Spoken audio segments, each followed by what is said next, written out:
And a pour 15 here, and I've already opened it a couple of times, and you know, the best way to deal with this situation, because it's impossible to get the lid off after you open it, is to put a bolt in there. Now what I did is I've got a punch with a point on there, and I just got a bolt, and I just stuck that bolt in there and forced it into the hole. And so now I want to use it, and they say don't shake it. So we're just going to stir it a little bit like this, okay? And so before you take that bolt out, you know, you just get a little stir, all right? Give it a little stir. You don't shake it.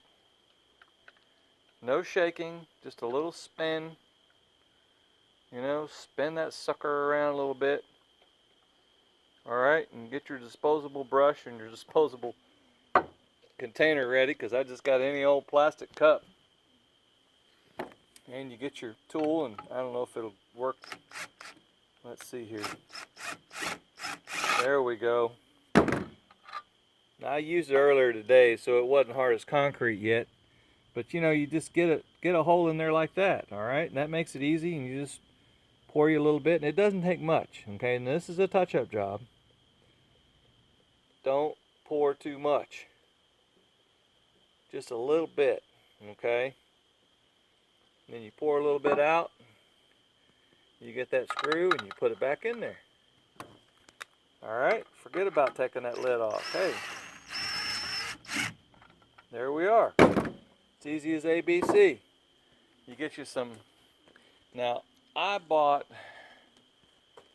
some high quality disposable brushes because the other cheap ones kept leaving little hairs everywhere, and I had to fix it. And we're trying to make this sucker look good, okay? I'm painting a rear end with pour 15.